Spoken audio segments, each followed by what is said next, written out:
Chicos, buen día, ¿cómo andan? Vamos a ver los últimos controles de la presión arterial, los más importantes. Y vamos a arrancar, en realidad todo lo que vamos a ver en esta clase vamos a hablar de lo que sería el control humoral. ¿Qué es algo humoral? Estoy hablando de sustancias que circulan por la sangre. Vamos a ver distintas hormonas o neurotransmisores o intermediarios que circulan por sangre y te van a regular lo que sería la presión arterial. ¿Bien?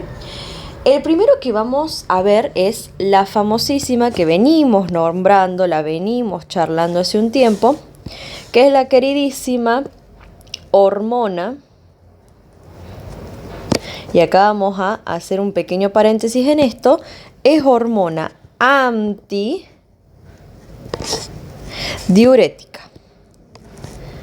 También esta es abreviada, estas iniciales HAD, como la ADH, que es como ustedes siempre la van a ver y la van a visualizar, por ende es muy importante que sí presten atención a esto. Y también a esta hormona le podemos decir vasopresina. Entonces vamos a desglosar un poco estas palabras para entender a esta hormona. Bien, cuando yo hablo de anti, hablo de simple y llanamente de no, ¿sí? Hormona que no permite la diuresis. ¿Y qué es diuresis? Que hemos venido charlando también. Diuresis es orinar. Por ende, esta es una hormona que evita que hagas pis, evita que elimines agua, acá principalmente es agua, ¿bien? Y el otro nombre que recibe, el otro sinónimo, es vasopresina. Presina es presionarla, o sea, estoy hablando de una hormona que va a evitar que vos hagas pis y con eso va a aumentar también la presión. Sin embargo, algo muy importante y como punto número 1 de esta hormona es que este efecto vasopresor ocurre en una situación muy especial que ya vamos a ver, ¿ok? Vos no te olvides que mi mecanismo de elevar la presión, ¿sí? O los factores que yo puedo tocar para modificar la presión es modificar el volumen minuto circulatorio, que es sangre, es modificar la cantidad de sangre que circula. Y la sangre contiene agua, así que si yo aumento la cantidad de agua, aumento la cantidad del volumen de sangre, aumento el volumen minuto circulatorio y aumento la presión arterial. Y mi otro mecanismo, ¿sí?, es toqueteando la resistencia periférica. Eso no es una P. Ahí está. La resistencia periférica, estoy hablando de que puedo dilatar, o sea, vasodilatación, que es hacer mi calibre, mi diámetro, en realidad, más grande. Y eso, si yo aumento cuando hago una vasodilatación, bajo la presión arterial, o lo que puedo hacer es hacer una contracción, ¿sí? Que me quedaría un diámetro más chiquitito, ¿sí? Y ahí aumento la presión. Bien, entonces acá lo que nosotros vamos a ver es de dónde se forma la ADH. La hormona antidiurética se forma de unas células que la vimos en una de las primeras clases de todo esto, porque nosotros habíamos visto que teníamos una regulación por lo que sería el hipotálamo. Y mencionamos algunas cositas del hipotálamo.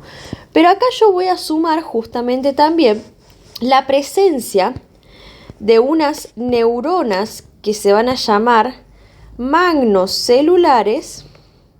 Y estas neuronas magnocelulares van a estar en el núcleo paraventricular y en el núcleo supraóptico. Estos núcleos están a nivel del hipotálamo anterior. Vos acá podés visualizar este dibujo, que vos no te olvides que si yo hago un corte sagital de lo que es cerebro, ¿sí?, yo podía visualizar lo que era uno de mis tálamos, ¿bien? Por encima está el fórnix, el cuerpo calloso, todo eso que en estos momentos no me importa.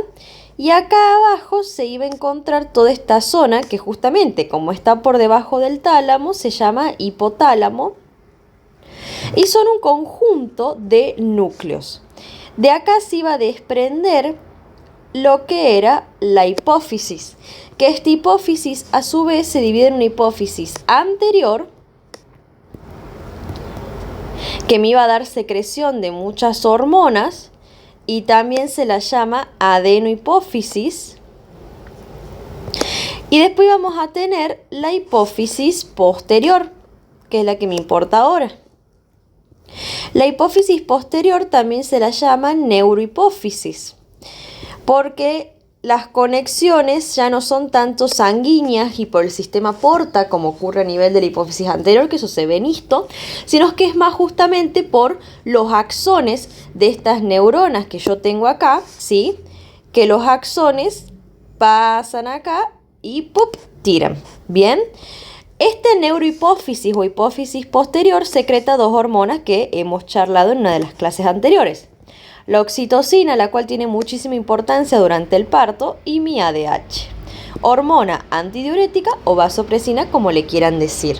Bien, la vasopresina va a actuar en dos lugares.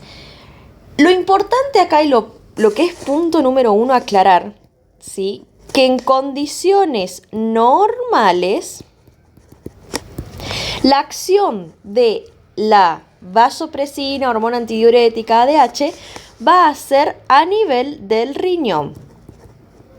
En condiciones normales no actúa a nivel de los vasos. Ya te voy a mostrar por qué. Pero punto número 1, ¿cómo actúa a nivel acá del riñón? ¿Sí? Vamos a hacer acá este paréntesis por este lado. Vamos a poner acá. A nivel del riñón, vos acordate que lo charlamos la clase pasada, que el riñón tiene lo que se llama una unidad funcional. Esa unidad funcional es la nefrona. Yo ahora la nefrona te la voy a dibujar un poquito distinta. Bien, te la voy a dibujar de la forma que a veces vos la vas a encontrar en la mayoría de las imágenes, pero no es la forma correcta de dibujarla. Bien, la nefrona que hemos charlado la vez pasada, bien, es la unidad funcional del riñón. Es un conjunto de túbulos y de arteriolas. Yo voy a tener un túbulo que por un lado es esta especie de Pac-Man que se llama cápsula de Bowman. Voy a poner simplemente Bowman. Después viene lo que se llama el túbulo contorneado proximal, que esto nos va a servir un montón para el próximo parcial, que se abrevia TCP. Después viene el asa de Henle. Todo esto lo vamos a ver en el parcial que viene. Acá vamos a poner asa de Henle. Después viene el túbulo contorneado distal, que se va a abreviar entonces, se llama túbulo contorneado distal, se va a abreviar túbulo contorneado distal, y de ahí viene el túbulo colector. Bien, que túbulo colector lo vamos a abreviar simplemente con las letras TC, túbulo colector. ¿Sí? Y no te olvides que por acá vos tenés una arteriola aferente que se capilariza, da la eferente y hace esto, así va recorriendo todo. ¿Por qué va recorriendo todo? Porque cada cosa que se reabsorba desde acá adentro va a pasar nuevamente a la sangre, ¿sí? Para no perderlo, regresa a la sangre. ¿Qué es lo importante? ¿Sí? Uno de los efectos más importantes de la ADH es a nivel del túbulo colector. Acá a nivel del túbulo colector yo te voy a hacer muy histológicamente muy básico, ¿sí? Va a actuar a nivel de receptores que están acá en lo que se llama la membrana vasocelular. Y el receptor que hay a nivel del túbulo colector se llama V2. Receptor V2 está a nivel del túbulo colector, ¿sí? Este receptor V2 va a tener la característica que va a funcionar por medio de segundos mensajeros, que en este caso es el AMP cíclico, ¿sí? Bien, ¿qué es lo que va a hacer acá? vamos a dibujarlo al receptor a nivel del túbulo contorneado. Acá hay células y acá está el receptor. Lo que hace es que cuando pasan las moléculas de agua, estas moléculas de agua se reabsorban. ¿A dónde? A la circulación sanguínea. Por ende, ahora vos adentro de tu vaso sanguíneo, ¿sí?, vas a tener agua que ha ingresado. O sea que yo estoy modificando y aumentando mi volumen minuto circulatorio. ¿Bien? O sea que ahí también modifico mi presión. Un paréntesis que vamos a hacer en esta charlita, en esto que estamos hablando, es que muchas veces la regulación de la presión, como es en este caso, está muy de la mano con lo que yo voy a llamar el balance hidrosalino. Porque justamente esto de balance hidrosalino, es decir, modifico la cantidad de agua, de iones, sodio, potasio, cloro, bicarbonato, el que se te cante el culo, todo este balance va a tener una modificación de la presión. O sea que son dos cosas que están interrelacionadas entre sí. Algo muy interesante es que justamente la hormona ADH, ¿sí?, al actuar recién en la parte, si vos te das cuenta, el túbulo colector, que es el final, ¿sí?, por ende no genera muchas modificaciones en lo que sería el filtrado glomerular o el flujo renal, porque hay algunas hormonas que actúan en el filtrado glomerular, o sea, acá a nivel de estas arteriolas, este ovillito, o a nivel de la cantidad de sangre que entra en el riñón. La ADH no toca nada de eso, directamente lo que hace es absorber más agua. Y ahora, para que vos y otra cosa muy importante, última cosita, es que hace mucha sinergia con otro sistema hormonal que vamos a ver a continuación, que es sinergia con el sistema renina-angiotensina-aldosterona, que ahora vos pones las iniciales y ya lo vamos a ver a continuación. Entonces esto como que lo dejamos en paréntesis porque ya en un ratito lo vamos a ver. ¿Bien? Ahora, para que no te olvides más de todo esto, yo te voy a mostrar que justamente uno de los inhibidores de la ADH es el etanol, o sea, el alcohol. Cuando vos tomas alcohol, te tomas unas cuantas cervezas, Fernet, lo que más te guste, ¿sí?, va a inhibir,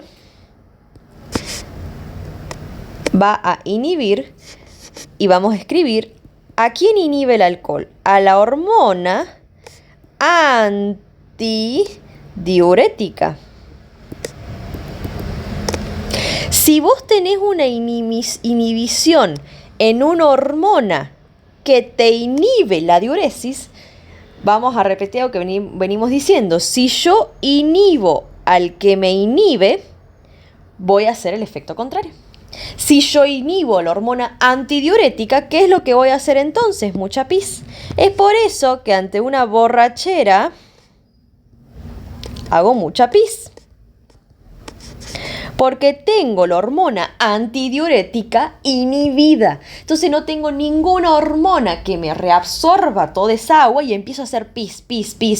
Pierdo agua, ¿sí? Por eso después, medio de la noche, te levantas con la boca tiesa, dura.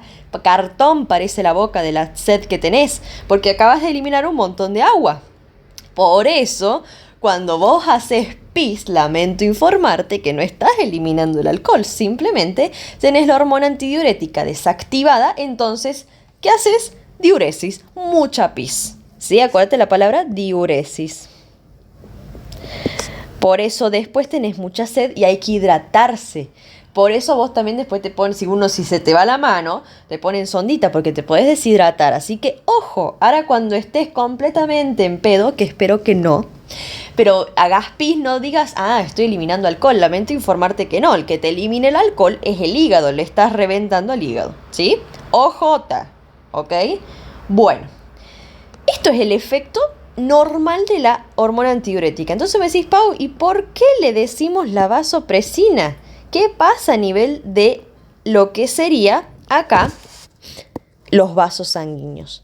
Yo te dije que el efecto a nivel del riñón ocurre en condiciones normales. El efecto a nivel de los vasos sanguíneos ocurre en condiciones anormales, como lo que sería una hemorragia. Cuando yo tengo una hemorragia, la ADH se va a elevar a niveles que le vamos a decir suprafisiológicos. O sea, se eleva a niveles por encima de lo normal, pero solamente en situaciones como la hemorragia. Cuando tengo niveles de ADH altísimos, ahí recién la ADH va a actuar a nivel del vaso sanguíneo. Cuando actúa a nivel del vaso sanguíneo, vos no te olvides que está actuando a nivel del músculo liso. A nivel del músculo liso, los receptores de ADH se denominan B1 y actúan a nivel de un segundo mensajero, pero en este caso va a ser el inositol trifosfato, que se abrevia como IP3. Inositol trifosfato. Inositol trifosfato. ¿Bien? Es por eso que la hormona antidiurética, la vasopresina en sí, tiene un rol en mantener la presión arterial en las hemorragias.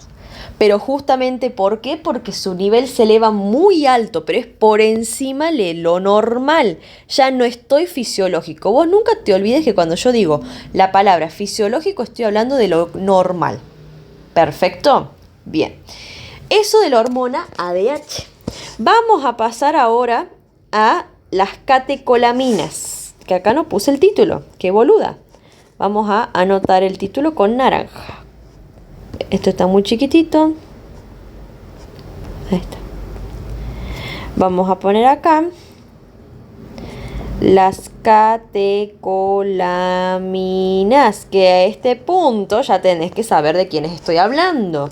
Estoy hablando de los neurotransmisores del simpático. ¿Y cuáles son esos dos? La noradrenalina y la adrenalina. ¿Sí? Más vale que vos te lo conozcas a ambos. Acá nuevamente recordamos formas de que yo puedo controlar la presión arterial. Acá más que nada voy a actuar mucho en lo que sería la resistencia periférica. Y acá yo te pongo los dos lugares en los que se secreta las catecolaminas. El estímulo es estrés, de cualquier tipo. Acuérdate que el estrés no es solamente lo que yo a veces me refiero como lo psicológico, por decirlo de alguna forma, estrés psicológico, sino que yo también puedo estar hablando de, por ejemplo, un estrés a nivel del vaso sanguíneo, ponele, ¿sí? O sea, un estrés en lo que sería el dolor. El dolor a mí me genera un estrés. También en cirugía, esperen que me estoy acomodando un poco, que estoy incómoda. Ahí estamos. Bien, en lo que sería cirugía, yo también hablo de un estrés postquirúrgico, por ejemplo. Entonces ustedes piensen en estrés como todo aquello que justamente está generando una fuerza y hace que el cuerpo se tenga que esforzar un poco más. Cuando yo estoy postquirúrgica, mi cuerpo se está esforzando en curar los cortes de bisturí, las cicatrizaciones, un montón de cosas, también cicatrizar los puntos, o sea, es un trabajo más, ¿sí? Trabajo, ¿sí? Como para que asocie. Entonces, yo tengo dos lugares que liberan catecolaminas. Por un lado tengo el sistema nervioso autónomo. Ustedes no se olviden que yo a nivel del sistema nervioso autónomo, todo lo que respecta al simpático, hay unas cadenas ganglionares con ganglio simpático. ¿Sí? Bueno, no te olvides que vos vas a tener anatómicamente la columna vertebral. De esta forma, la vamos a hacer ahí. Vamos a hacer ahí que baja, solamente quiero hacer un poquitito. Y a ambos lados de la columna yo tengo esto. Ganglio. ¿Sí? Desde cervical hasta bien abajo de la columna. ¿Bien? ¿Y qué hay acá dentro de cada uno de estos ganglios? Eso tampoco quiero que vos te olvides. Tenés neuronas. Estas neuronas manejan la info simpática. Tampoco te olvides, y acá lo voy a borrar un poquito, que vos, adentro de la columna, ¿quién está? La médula. ¿Bien? La médula, a nivel de el segmento medular C8, otras bibliografías te van a decir T1, la diferencia es mínima, va a aparecer en lo que es la sustancia gris, el asta lateral. Y esa asta lateral tiene información también simpática. ¿Qué quiere decir que yo tenga una información simpática? Quiere decir que yo acá tengo una neuronita que maneja información simpática. Esta neuronita va a salir por el asta anterior y va a hacer sinapsis, ¿sí?, con una neurona simpática, y este axón ya sale a donde tenga que salir. A un vaso sanguíneo, por ejemplo, al corazón también, o después ya vamos a ver en el parcial que viene que también me voy a vísceras huecas, como todo lo que es intestino. Esto como un recordatorio de cómo funciona el sistema nervioso autónomo en la parte simpática. Acuérdate que acá yo no hablo casi nada del parasimpático. Tiene las funciones que hemos ido viendo de justamente la parte más depresora, bájame la frecuencia cardíaca, todo sí, pero acuérdate que nosotros habíamos chusmeado y habíamos aprendido que muchas veces ese efecto se da inhibiendo al simpático más que estimulando al parasimpático. Eso es otro concepto que yo quiero que tengas. Si yo estimulo el parasimpático, es lo mismo que inhibir al simpático. ¿Sí? Si yo inhibo al simpático que me hace una vasoconstricción, no voy a tener vasoconstricción, voy a tener vasodilatación. Y si yo estimulo al parasimpático, voy a tener vasodilatación. ¿Bien? Eso como un paréntesis. Ahora, volviendo acá. Además de lo que sería...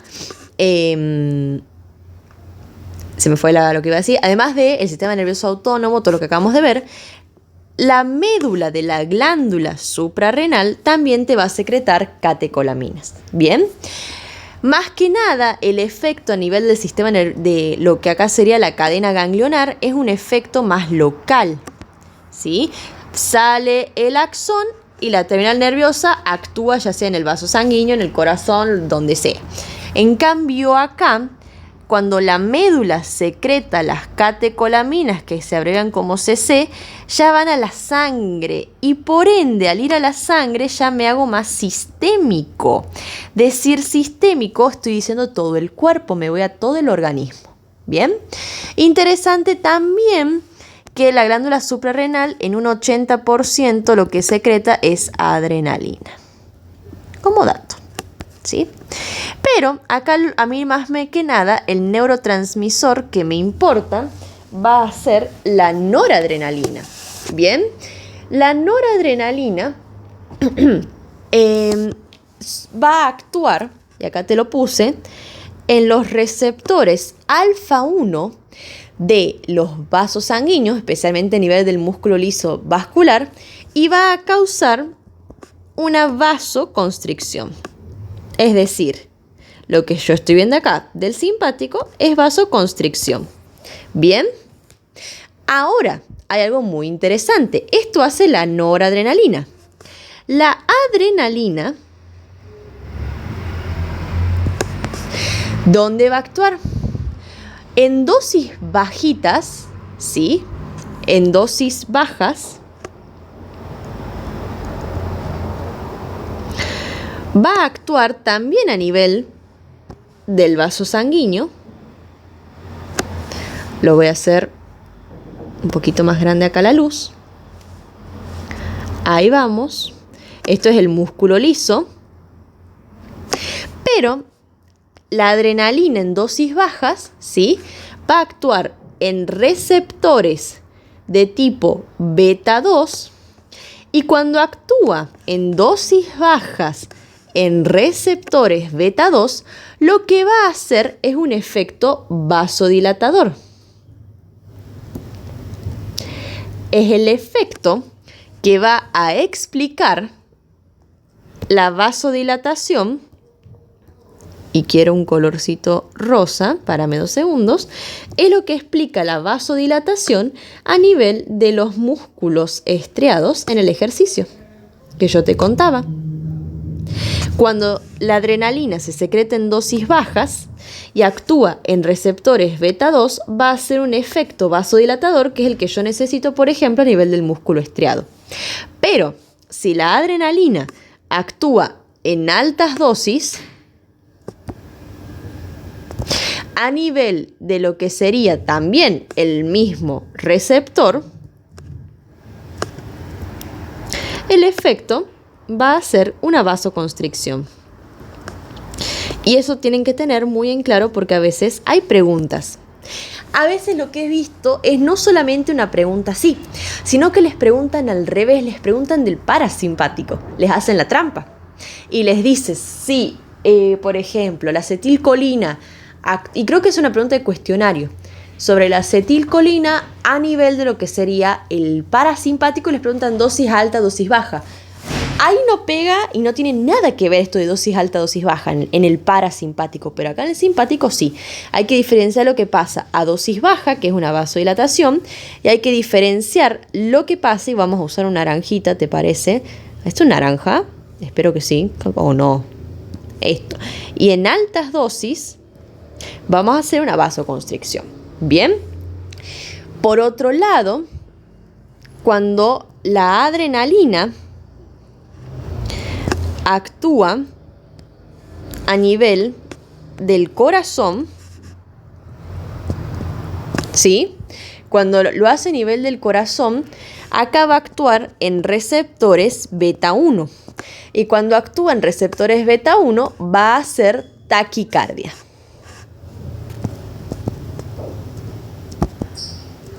Bien. Esto también saberse muy bien. Y el último efecto, ¿sí?, que va a tener lo que sería me faltaría la noradrenalina, tiene un efectito más, que es que la noradrenalina, ¿se ve ese color o usamos un naranja mejor? La noradrenalina, ¿sí?, va a actuar en receptores alfa a nivel de lo que sería el túbulo contorneado proximal. Y si lo que yo hago con el sistema nervioso simpático es aumentar la presión, lo que voy a hacer en el túbulo contorneado proximal es reabsorber sodio. ¿Por qué? Porque el sodio atrae agua.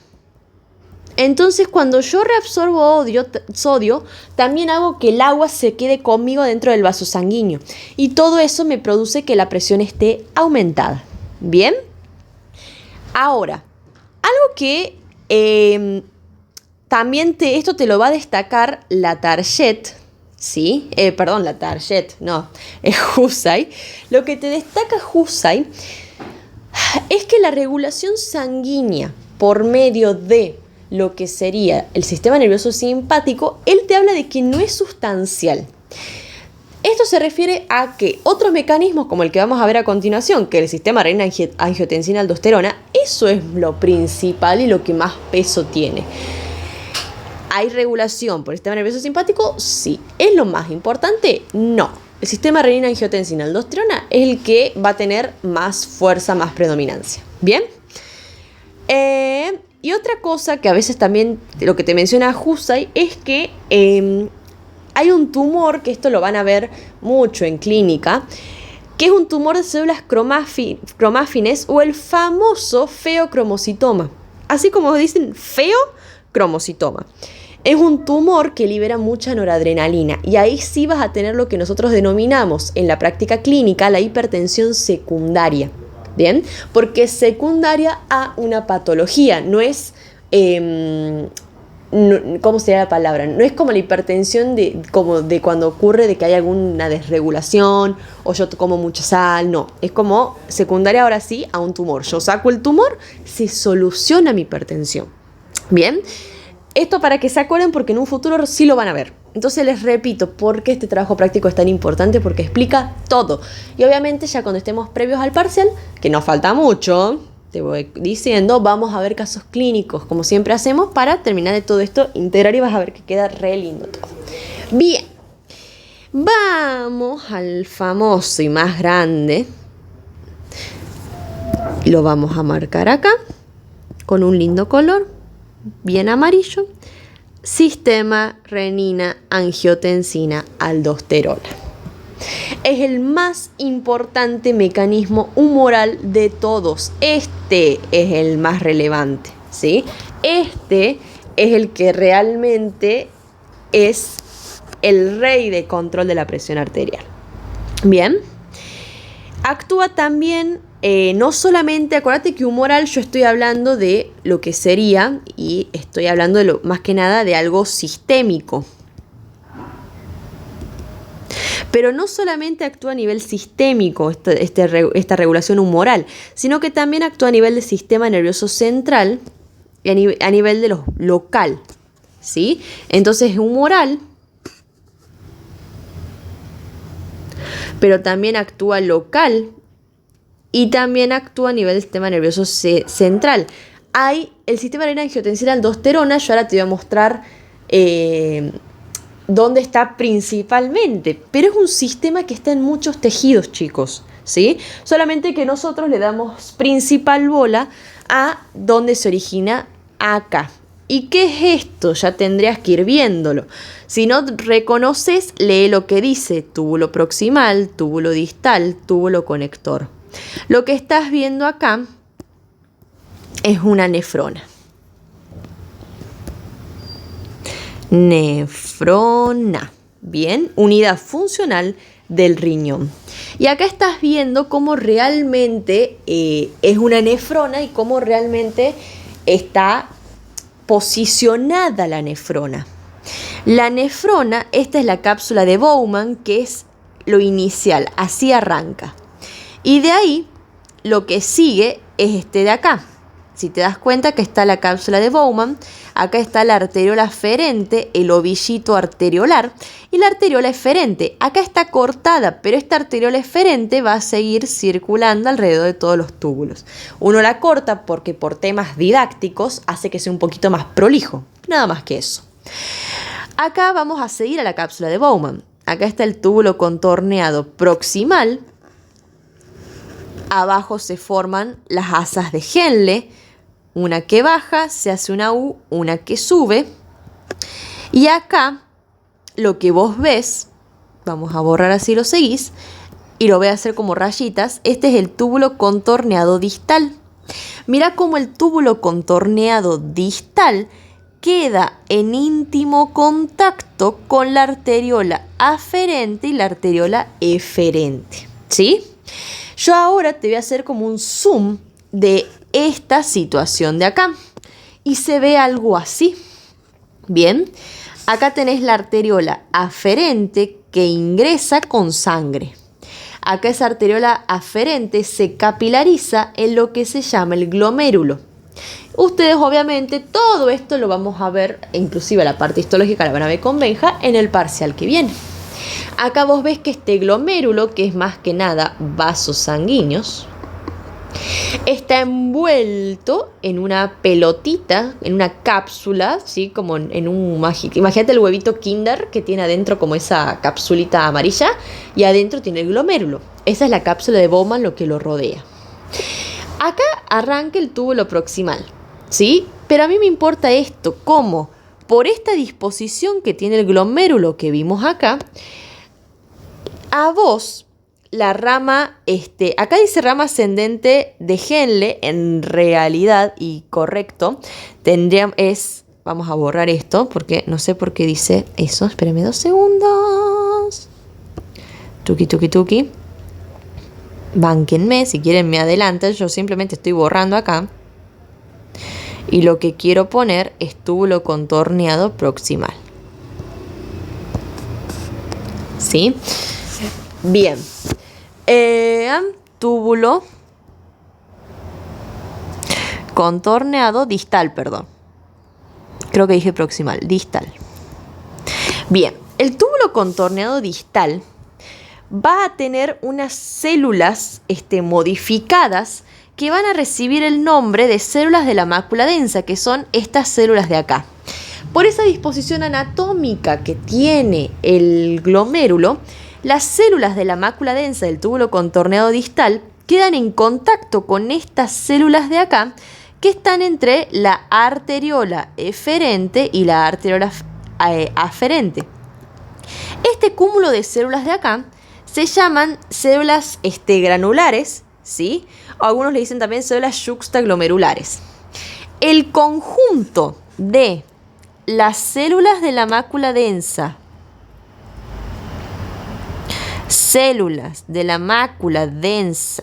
que corresponden al túbulo contorneado distal, más las células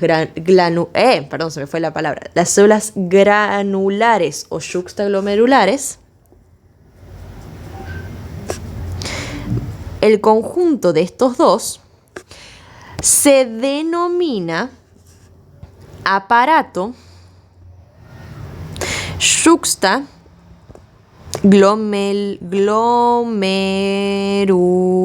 ¿Cómo me cuesta escribir, glomerular. Yuxta es cercano, ¿sí? Lo cual tiene mucho sentido. ¿Por qué? Porque justamente vos tenés, ¿dónde está el color negro? Vamos a borrar un poquito. Vos tenés acá todo este aparato, que está ¿dónde? Está acá cercanito al glomérulo, ¿sí? O sea, aparato cercano al glomérulo. ¿Bien? Bien. Esto es muy importante. ¿Por qué? Porque estas células pueden censar. Por un lado, acuérdate, censar, tipo el censo del país.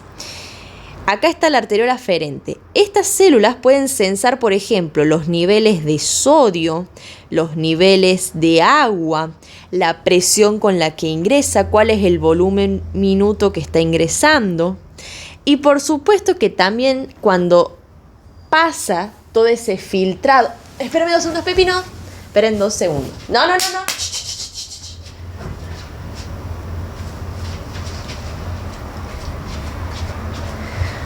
Esperen que tengo una avispa, chicos, voy a cortar acá.